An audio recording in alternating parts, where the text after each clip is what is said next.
Make her watch this. Let's watch the AI video. The YouTube. This video is sponsored by Private Internet Access. Stick around to the end to find out more. A student from What does that mean? Hold on, I need to pull this up. Northeastern University demanded her tuition back after she discovered that her professor was using ChatGPT to teach the class.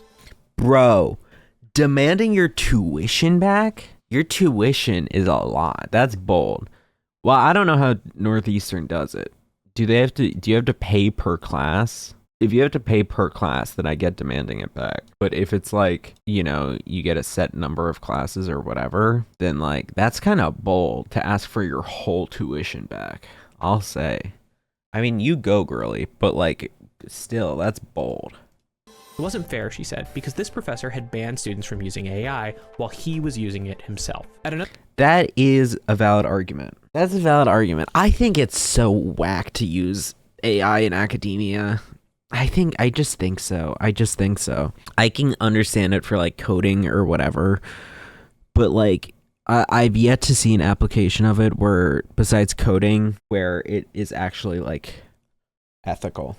I've yet to see one. Another university, a student got some good news. She had gotten an A on a paper, so then she went to go and look at the comments that the professor had left on it, and she found that the professor had copy and pasted an exchange with ChatGPT. Not only was the professor using AI to grade the paper, but they were sloppy about it too. That's egregious.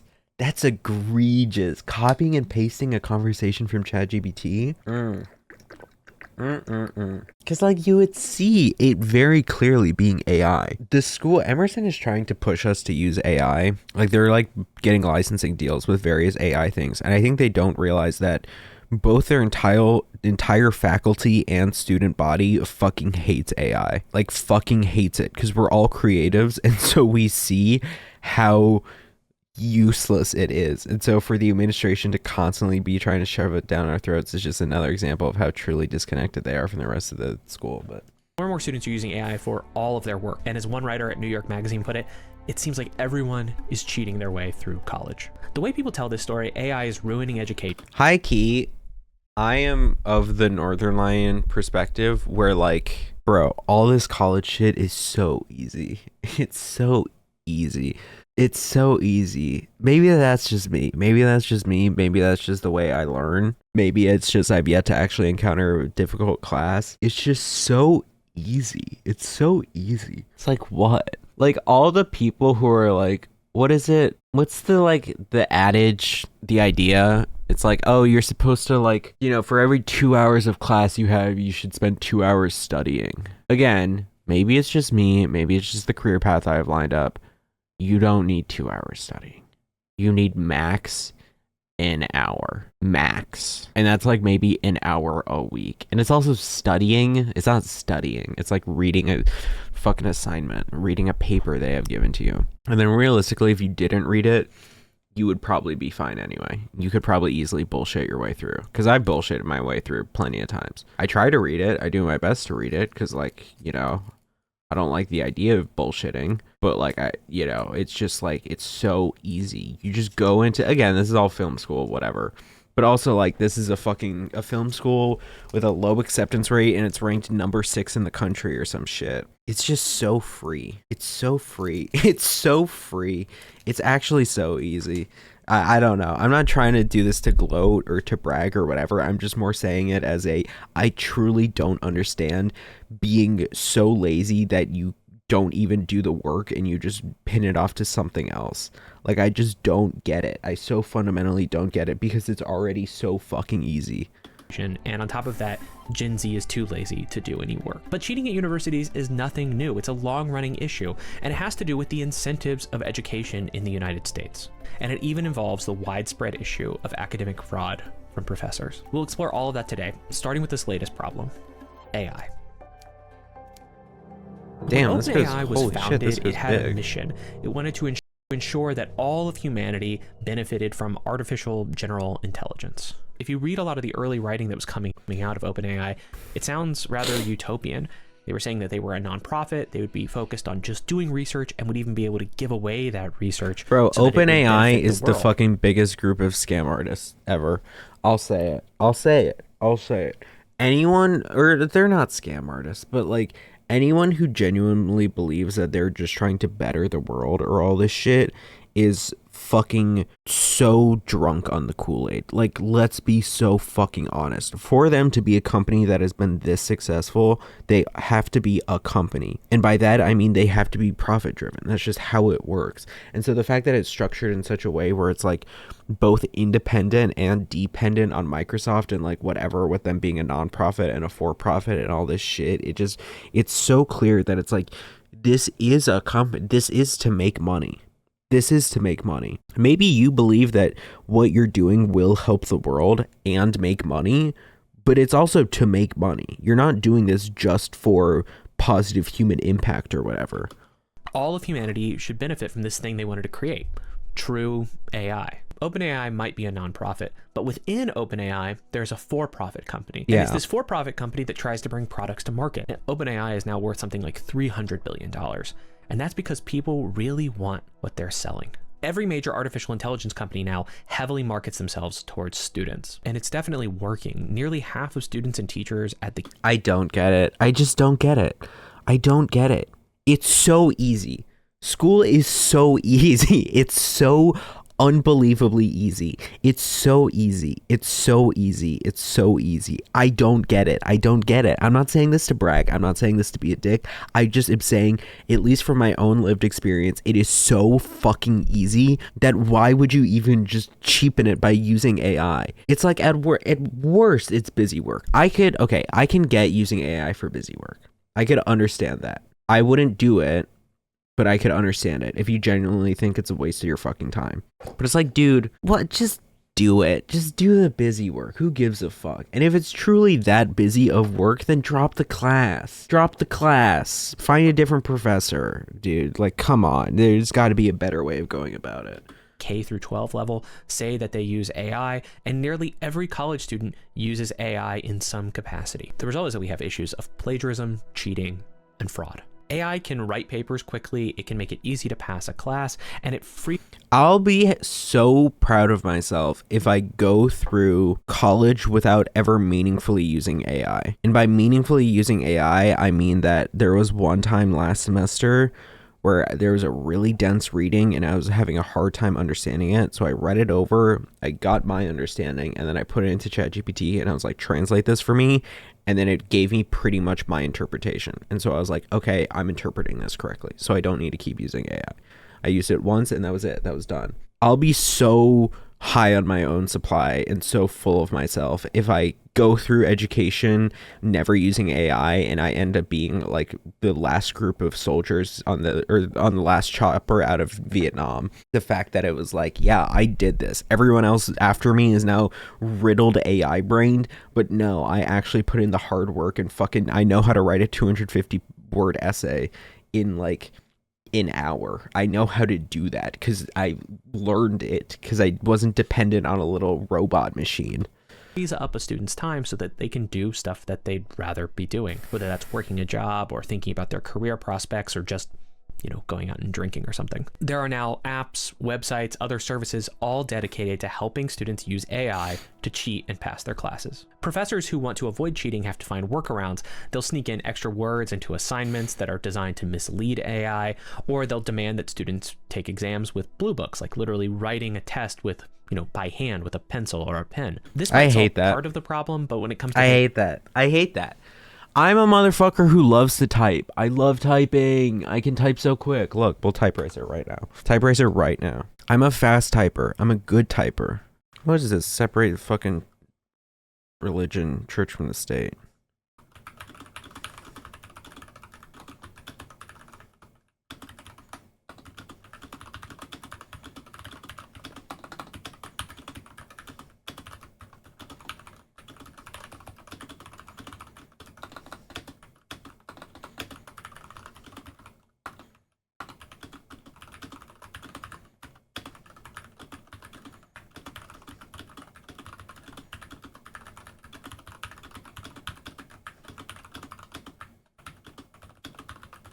Bam. Bro, that was only 81. I could do better. Honestly, I'm not used to typing on this keyboard. I go a lot faster on my MacBook. I'm a solid typer, so having to fucking physically write it out, especially with my shitty ass left-handed hand, where I get ink everywhere and it starts getting tired, it's so, let me type. I was so downtrodden, the fact that last semester I had a class where I had to write out an essay. I was like, dude, what the fuck is this? Let me type this shit. And then she let us type for the final, and then it was awesome. And I just wrote my heart out because I write the best when I just have no restrictions. And so I just wrote just like freaking awesomeness. It was sick. I wrote a good essay for the final and it was great. Things like take-home assignments or extended essays or even short reading responses. Well, the overwhelming odds are that students are using AI to do basically all of that work. I would come into the school and fucking do a like blood oath that I am never going to use AI for any of my assignments, and then in exchange be able to like type up shit and to like not to be able to take home shit and be able to type it up rather than having to write it out or any of this bullshit, so that they can monitor and make sure we're not using AI. It's just like, dude, it's so fucking ridiculous. I'll do a blood oath. I'll do it. It might literally get to the point once I get the AI video out where I'm just like, I feel immune, and then I'll just be like, hey, you were mad at me that you think I might use AI. Here's a fucking 3-hour long video essay about why AI sucks that I made. We're done having this conversation. The consequences of this are pretty dire. One professor at Cal State Chico said that massive numbers of students are going to graduate from university and they're going to enter the work and they will be essentially illiterate. I think the concern is that whatever skills we think you're supposed to develop when you go to college, when you go to university, aren't being developed at all. I'll say, what skills are being developed when you go to college or university? It feels increasingly like people are realizing even before AI that the degree is meaningless, that they don't actually get very much from a degree, that they don't actually learn very much from college. I mean, I assume it changes for like grad school, but I feel like undergrad, it's like, you know, I don't know how much learning is actually happening. That's because more students are finding out they don't need to read or write or have any original thoughts in order to get their degrees. Some universities yeah, I mean, it's like, okay, so they won't be able to join the workforce because they're dependent on AI. It's like, not to play devil's advocate, but to play devil's advocate, like, okay, then they'll still have AI when in the workforce. So you've yet to present a reason as to why we should actually like force them to learn, because they'll still have this dependency. Is it bad that they have a dependency? Sure. But from a logical perspective, you know, it doesn't matter all that much. Ohio State have decided that the solution is to just embrace AI completely. Ohio State actually says that every student will be encouraged to use AI in every class from now on. Most universities simply don't know what to do. The philosopher Megan Fritz, who teaches at the University of Arkansas at Little Rock, wrote an article about this. Fritz sat on several university committees that were trying to come up with AI policies that could help, solve some of these problems at her school. And they got nowhere. They tried to develop policies for departments, but they couldn't keep up with the progress from various AI companies. The technology was just moving too quickly. It's like, okay, I understand. I sympathize with this. And I do get it. How like quickly evolving it is, that it's kind of impossible to keep up proper regulations. That's why I hate it when there's some people who are dissenting and they're being like, no, actually it's useful. Give me a reason. Give me a reason or show me the OpenAI pay stubs. Not to Hassan post and reuse a bit of his, but like, give me a reason. I don't get it. What's the point? I've yet to see a compelling argument. And it's like, the only thing that I've seen kind of compelling arguments for is that for like concept art. No, not concept art. Like what is it called when you have you create like a map of like different things? You go to like Pinterest, copy and paste a bunch of shit from Pinterest, put it all on a Canva, and it's like a mind map, but it's not a mind map. It's like a concept art map of like what you want the vibes to be, or it's like that, or like concept art. Like I saw it in like game pitches and stuff for a truck streamer or whatever, and it's like, okay, I can understand if you're like just trying to iron out the details or whatever, and you're like kind of trying to get a vibe for what you want. I can understand why you might use it, because you have a specific request and you want it to be made. However, I still think it's illegitimate and whack. I think that, like, we were talking about this in my intro to producing class, and he was like, I don't get it, but like, if you were wanting to like nail a vibe or whatever, like, sure. It's like, I think for the pure artistic spirit of making art and artistry and having it be like a reflection of the human experience and the human life and the human feelings and yada yada, you should make it off of inspirations of other people. Like, fuck using a robot to come up with the idea for you. Fuck that. Fuck that. Either fucking draw it yourself or use a human as a reference point. Don't use a fucking AI. Fuck that. Fuck that. Fuck that. If you can visualize it so well, then just make it. Make it. Let me pull up one I made for one of my classes last semester. What is it? On Canva. It's on Canva. It's on Beatbop. It's on Spood. Like, dude, look at this. Like, this is what I made. This is for a pitch for a TV show that I had to give last semester. And I'll go, I should do some stream where I give the pitch. But like, dude, like, even just like this, like having to go to Pinterest. Like, I hadn't fucking used Pinterest in like 10 years. But going to Pinterest and being like, okay, 2 years. A year. But before that, it had been 10 years. But going to Pinterest and being like, okay, let me find stuff. Let me find images of people. And then it got my brain thinking, because I couldn't just pull it out of my ass. And so like thinking about like some of this like artwork, like this thing or whatever. I really like this piece of art because I was trying to go for like kind of an absurdist vibe that I wasn't actually thinking through when I was originally just getting photos of fucking people with plumbing trucks and stuff, but I feel like it adds a lot aesthetically. I think this photo a lot, I think kind of underscores the emotional tone that I was wanting to go for a lot of these different things. Like, this is great. I wouldn't have been able to do this if I had just used AI to like make me a TV show about a company that does plumbing and installs bidets. Make me that. I wouldn't have been able to do. I wouldn't have gotten this. But I think this is so much better than I would have gotten from that. Like, so much better, like universally better. That's why like there was a kid in the class who used like some AI art that like he made to like of the pitch of his show. And I was just like, no, I didn't fuck with it. And then I thought about it later and I was like, was I being overly judgmental? No, I wasn't. I don't think so. I wasn't. Because you're also still building it off of, you're building your artwork and your concept art for your artwork off of the systemic plagiarism of other people's work. So why not do it if you're going to actually do it and be inspired by something? Actually give more credit to the things that are inspired by making it clear what you're inspired by actually using the images from the source material. That's my take. And in an essay for The Point, she wrote that the biggest difficulty was determining what the goal of an education was supposed to be. And if you can't answer that question, then you probably can't answer any of the questions about AI and cheating. AI. What's the point of going to college? The Case Against Education, the economist Brian Kaplan makes the case that Americans spend too much time and too much money on education in general. I would argue against the main thrust of Kaplan's book, I think, but he does make an early point that's really important for this discussion. Much of modern education is really not about passing on skills or learning things.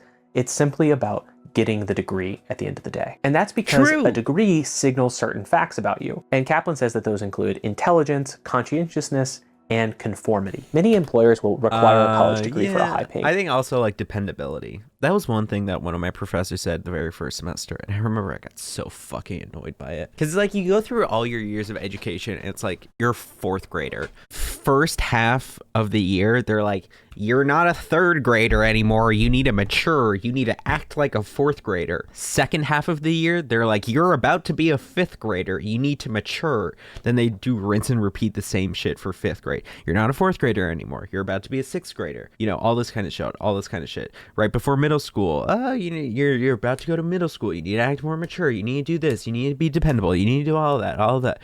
Before high school, you're about to be a high schooler. You are a high schooler. You're about to go into the workforce. You're going to be in college. That's what they would say. You're about to go to college. In college, you can't do all this shit. In college, you can't do all this shit. You know, you need to be dependable. You need to do this. You need to turn in your shit on time. Yada, yada, yada, yada. And then first semester with a professor who I honestly liked, liked, but just some shit he said the first day which got under my skin was he said like it was something about turning shit in on time, and he was saying that he doesn't like taking stuff late or whatever, or some bullshit like that. And he was like, you're about to go into the workforce, and so like the thing is you're coming from Emerson, but the degree signifies that like you're responsible, you get stuff in on time. It's just like, oh my god, oh my god, this sucks.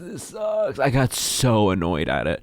I was so annoyed at it. It's like, oh my god, are we just constantly being funneled into the system of like what is next? But yeah, I mean, so that's, in a way, it's going against the Jared Henderson. It's going against his point and going with the point of the book he's criticizing about how it's just a degree mill, or that's just all the point is. Job, but they're not necessarily looking for specific skills that you acquired in the course of getting that degree. An art history major might end up working on Wall Street. After I got a PhD in philosophy, I went into tech, and it's not like my PhD in philosophy was directly setting me up to go work in tech. Many people get degrees. Anyway, the point being that it's also to show some level of responsibility and dependability, that you're able to go through education, keep up all the shit and whatever. But it's just arbitrary. It's just an arbitrary way of saying that. Things like communications or psychology, and they get jobs that do not require you to know anything about theories of communication or facts about the human mind. I think I'll also say I'm totally not paying attention at all to what he's saying, so I'll have to rewind it. I think also from my own experience in college, it's like also showing me even more how meaningless the degree is, because this shit is so easy. This is so easy. I could pass by on the skin of my teeth if I were just sitting around drinking and smoking weed all day. But I don't, because I'm like actually kind of passionate about the career field we're in, because I like the industry, even though I do have plenty of classes where I get bored to tears because I'd rather be doing anything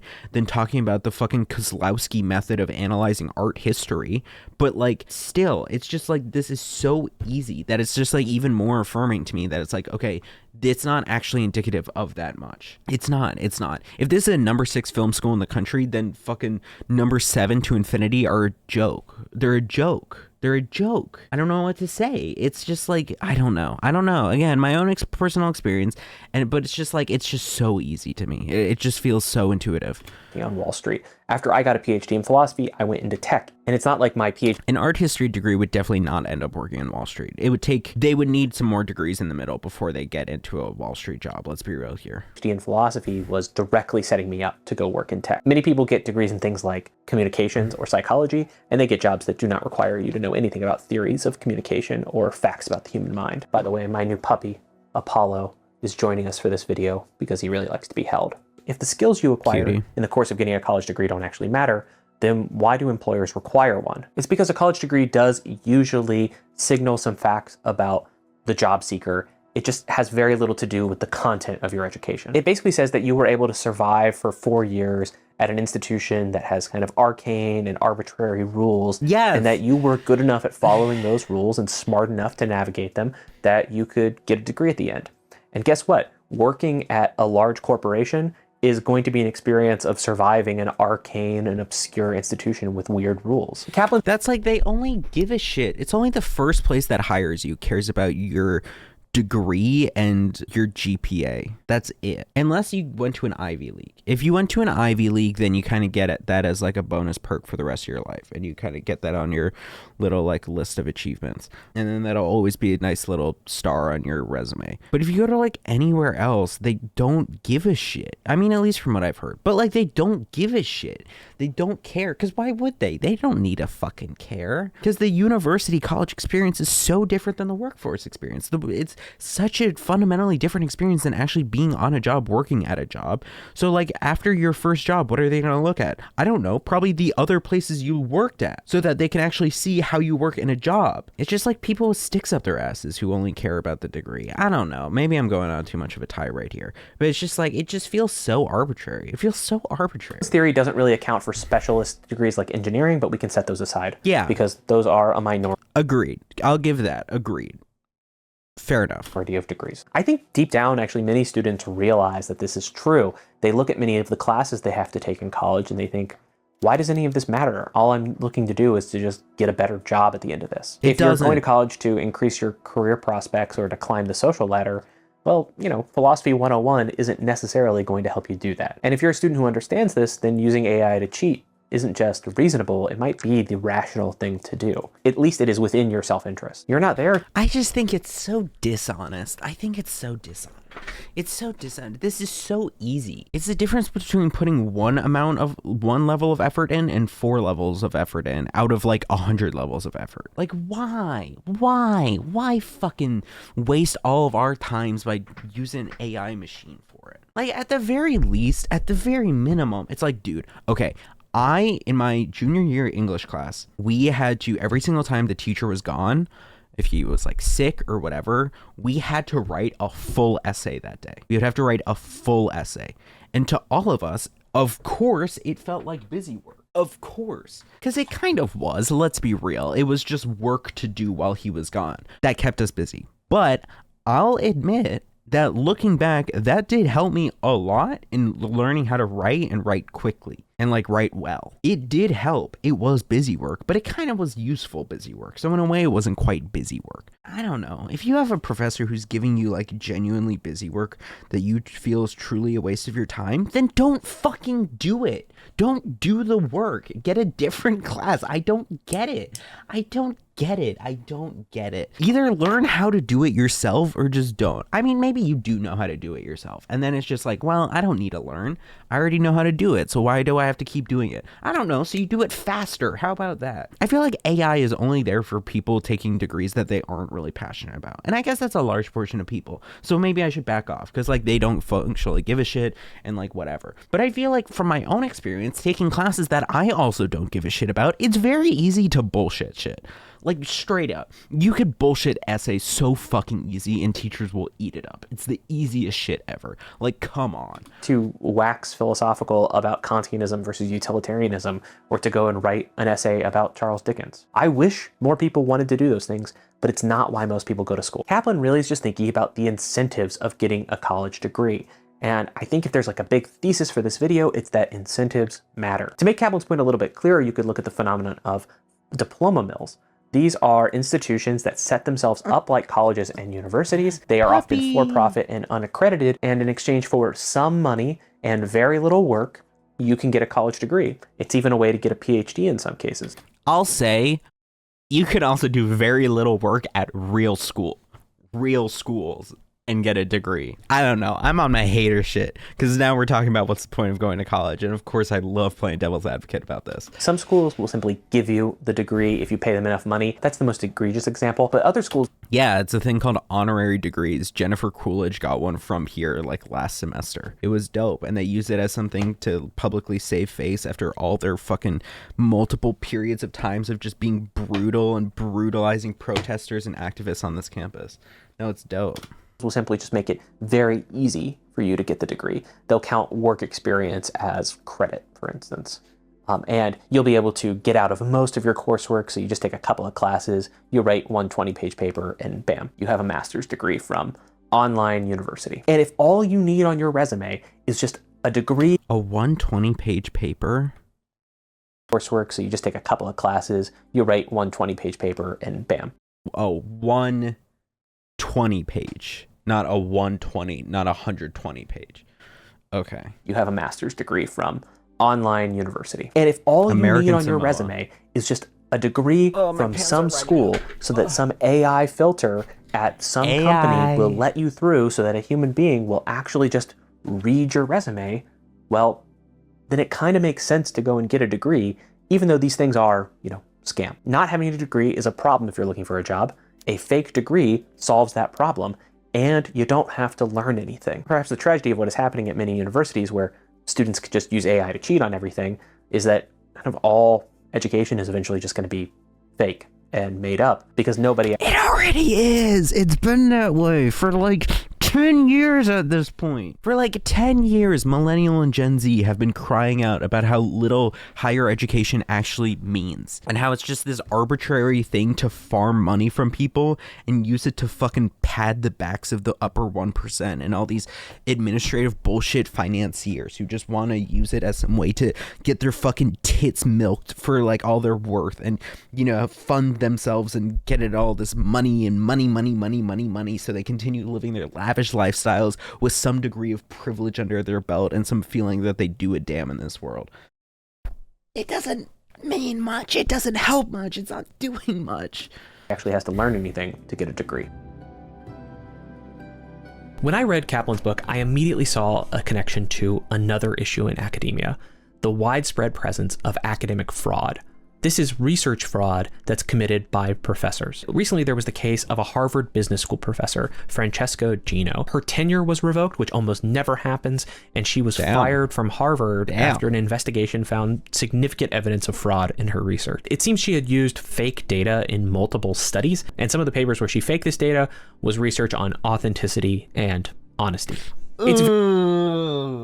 I was gonna say, you can be like, did she know it was fake? Did she know? But that's bad. Being that dumb on authenticity and honestly, if you are a professor as well, you should do some extra work if you're gonna be sniffing out with research shit. But like, I don't know. If she didn't know, but she probably knew. Very rare for tenured academics to ever be fired. If you can get tenure, it is basically a guarantee of a job for life. And that should show you just how serious these infractions were. The investigation into Gino's work started several years ago, and it actually began with some science bloggers. That's where a lot of academic fraud seems to be discovered. These bloggers found significant issues in at least 4 of Gino's published papers. Gino tried to say that she was a victim of defamation and gender discrimination, and that her privacy had been invaded. Then she sued Harvard. She sued the dean of the Harvard Business School, her boss, and she sued those bloggers, but that case was thrown out by a judge. And now Harvard Business School has determined that she really did fake data, and now she's lost her job. Okay, she faked the data? That's different than she used fake data. Let's be clear here. Faking data is different than using fake data, okay? I could say some fake data. I could use, if I were to say Charlie Kirk is alive, that could be, if I read that online, that could be using fake data. Whereas if I know he's dead and I say he's alive, that would be faking data. We see how there's a difference here? It's where you place the verb. It's faking is the creation of fake data, whereas using fake data is using of fake data. Let's be clear here. But Gino is not alone in committing academic fraud. Throughout 2024, there were many high-profile academics who were found guilty of plagiarism, or as they sometimes put it, inadequate citation, including a former professor of Harvard. And just recently, a PhD student at MIT in the... Damn, all these people at Harvard fucking flubbing it. Hold on. Let's call our representative of Harvard. Hello. Hi, you're live on stream. I'm watching this video essay, and it talks about how there's like a few different Harvard professors that like faked their work and did plagiarism. What have you to say about this as the Harvard correspondent? Which professors? Francesca Gino and then I think Gay. Yeah, well, Gay's was more of a just paraphrased too much and didn't cite enough. She was kind of mostly cleared of that. But Gino is kind of famously in a big thing about data fabrication. Yes. So what say you? I do believe she's on leave. What, Gino? Yep, she's on leave, and I believe is filing a defamation suit against... She filed the suit against Harvard, the deans, and the bloggers that called her out on it, and it was thrown out, and she's actually fired and tenure revoked, according to this video essay from probably a few months ago. 1 month ago. I believe it, yeah. All right. Good talking with you, Harvard correspondent. Yeah, I mean, there's assholes everywhere, especially in higher ed. That's so damn true. Good talk. Or as they sometimes put it, inadequate citation, including a former professor of Harvard. And just recently, a PhD student at MIT in the economics program had a paper pulled, and I believe is no longer a student at MIT, after the university investigated it, and they went on to say they had no confidence in the... They wrote a paper about MIT using AI. Following the posting of the preprint paper, Artificial Intelligence, Scientific Discovery, and Product Innovation, they plagiarized it? University investigated it, and they went on to say they had no confidence in the veracity of the research. Because of privacy so laws just and faked. university policies, MIT really can't say much beyond that. They don't even use the student's name in that announcement, though they give the title of the paper, and if you were to look for the title, you would easily find the author's name. This might seem fairly minor because students cheat on papers all the time. However, this paper was scheduled to be published in a good economics journal, and it had already been posted as a preprint on the website Archive. That's a website where scientists post copies of their research so that it's more freely accessible. In this case, the problem was that the research was fraudulent. If the paper had been legitimate, it would have made the students. You got audio pops, bestie. You got audio pops between your edits. It's an unfortunate thing. It happens way too common in editing. And I don't really know why it happens. But the truth is you need to pop in that little, what is it? Crossfade? Is that the term? Cross gain? Constant gain. You need to put in the constant gain. Constant gain? What is it? Or constant power? One of the two. I think constant power. You need to put in those little constant power transitions in between the audio clips on Premiere. It'll save you, but it'll help you out a lot in the long run. That the research was fraudulent. If the paper had been You hear that little audio pop? accessible. In this case, the problem was that the research was fraudulent. If the pop, you need it. It's a little editing thing, but it helps a lot.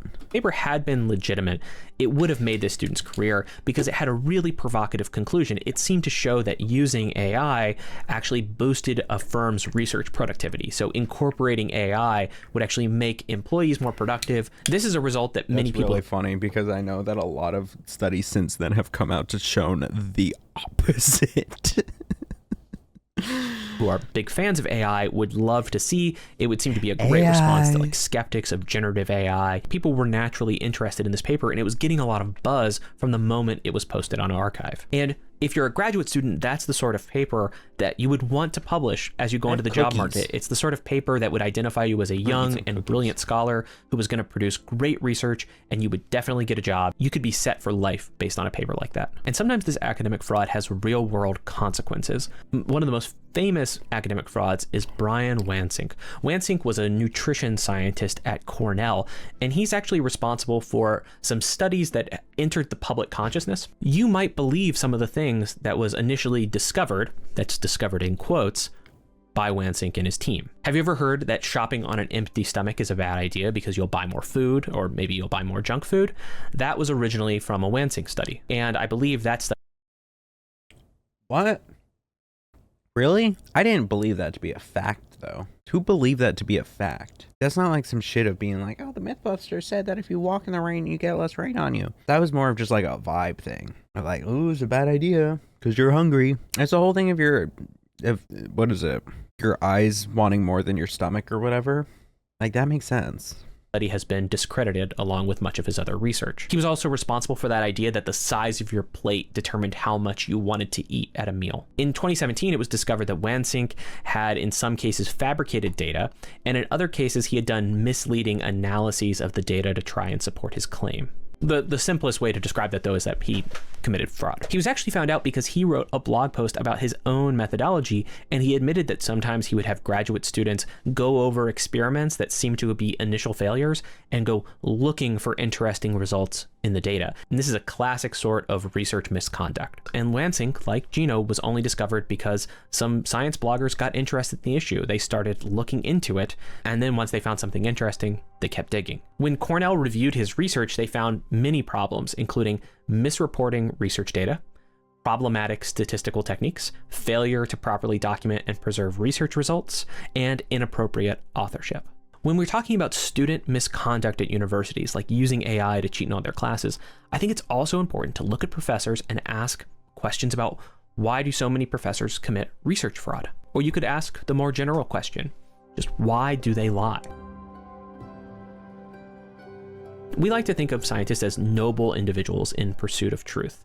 How are they tempted to abandon this pursuit of truth and then go and commit fraud? One of the best writers on this subject is Liam Coffey-Bright. He's a philosopher at the London School of Economics, and he studies the social epistemology of science. In other words, he studies how the institutions and group dynamics of science affect scientific progress. And in a paper, Why Do Scientists Lie?, Bright points out that if you have a PhD in physics or some other science, you could actually go and get rich by leaving academia and entering industry. If you're looking to get rich as a scientist, you're better off just leaving academia. And that would suggest that most professors don't commit fraud because they're greedy. If they were really greedy and just wanted more money, they would just quit their university jobs. Bright instead defends It's because they want to feel special. That's all any of us want to do in this freaked up world, in this freaked up head,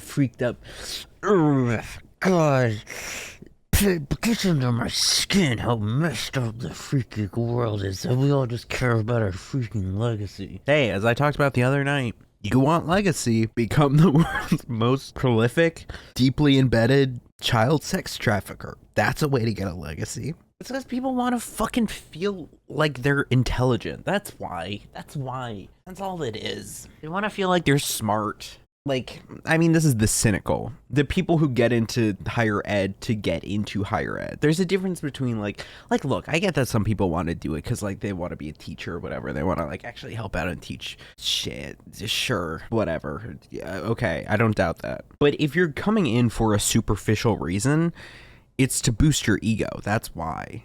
It's not to get rich. Fucking faculty members at college, professors don't make all that much. You got to go to Harvard or an Ivy League to make all that much. It's an idea that's originally due to Robert Merton.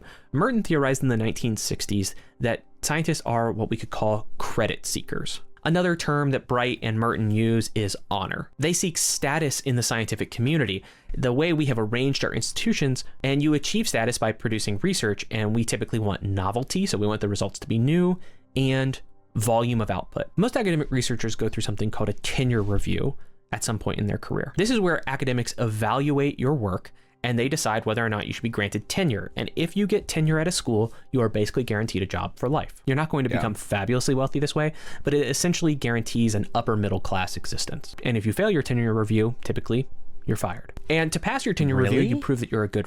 Wait, really? So it's like either you're fucking in or you're out? So what, is the 10 years before then just hazing in a way? I didn't realize it was that much, that they would just fucking out you. Damn, high stakes, holy. Researcher, and two of the major metrics that we use to judge this are the number of articles or books that you've published and how often you're cited by other people. So essentially we're asking, do you produce a lot of research, and is that research interesting enough that people keep talking about it when they do research? Turns out that both of these metrics can be gamed. There are journals that you can pay to publish your academic papers. It's fairly easy to get caught doing this, but some academics still do it. Another way, though, is to commit fraud. And most academics who commit research fraud probably don't think they're doing anything that bad. And they're not going to do things that are as egregious as some of the people that we've talked about today, like where they just fake data, they make things up. So instead, they're fudging statistics. They slightly misdescribe the evidence. They might even believe that they're doing nothing wrong. When you're properly incentivized, you can deceive yourself. If you want to then get cited more, well, you can pay for that too. You can still get caught. So again, if you want to avoid scandal and boost your citations, you just need to publish new...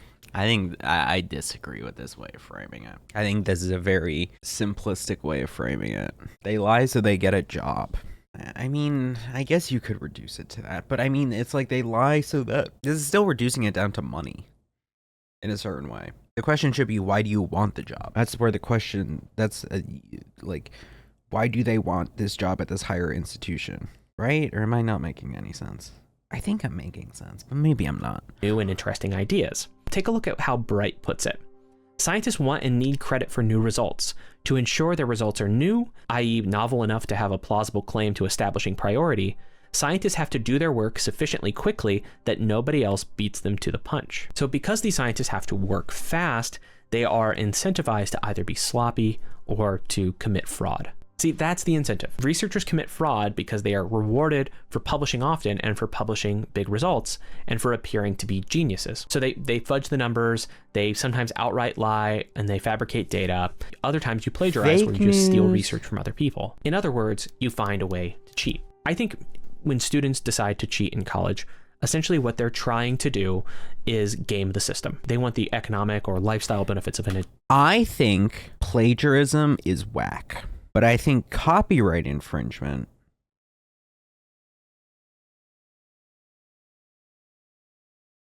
That's a bit more debatable. Maybe that's just the anarchist in me. Dude, I really am just an anarchist at heart. That's just the darn tootin' truth of it. Just because of how much I fucking hate authority. Maybe I'm just an anarchist at heart. Maybe I'm not like a socialist or whatever I think I am. Maybe I'm just an anarchist. I don't know. I'll have to think on that. Why did I bring this up? I don't remember. Education, but they... Oh, right. Copyright infringement. Yeah, like, who gives a fuck? Like, steal shit from TV shows. Who cares? People get so walking on eggshells with some shit whenever they're trying to make creative stuff. And they're like, oh, what do I use the music from? What do I get this image from? What do I get this? Just fucking take it. Who gives a fuck? One of my classes, they were talking about how for a film, I don't know if it was like a film or a short film or whatever, that the producer had to go get permission for like a clip, using a clip of another film in the film. They had to go get permission from the studio as well as every single actor who was in the clip. Bro, who gives a fuck? Who gives a fuck? Honestly, who gives a fuck?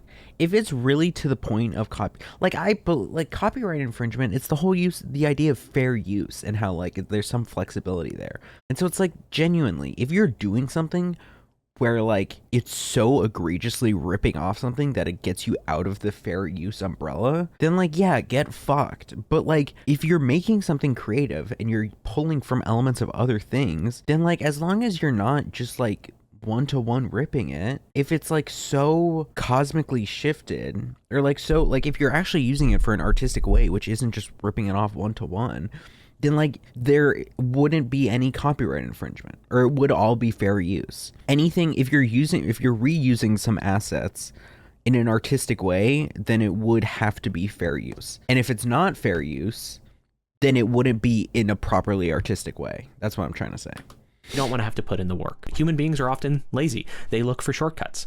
It's a normal way to behave. It might not be an admirable way to behave, but it's at least normal. And the academics who commit fraud are doing roughly the same thing. They want the benefits of having done this great research, but they look for shortcuts. You look at both of those cases, there's one common lesson, simply that incentives matter. How you structure an institution matters, and how an institution is structured and what it rewards matters. There aren't going to be quick fixes to either problem. You know, part of the problem is you have to convince people that being truthful or doing your homework or really thoroughly going over all your data matters.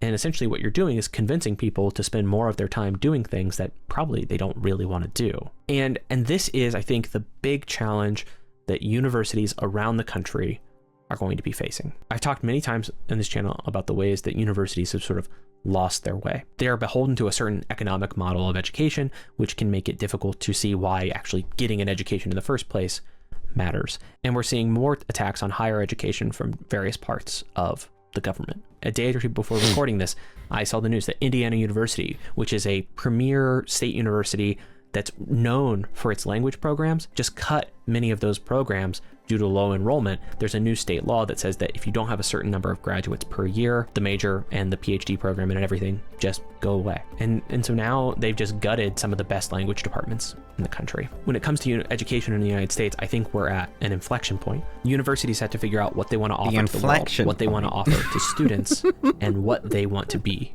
going into the future. This central point here. We have the inflection point. We have the inflection point. We have the inflection point. People might know that I used to be an academic, and one of the most difficult things No way, about leaving really? academia... Yeah. No way. Really? You used to be an academic? I would have never guessed.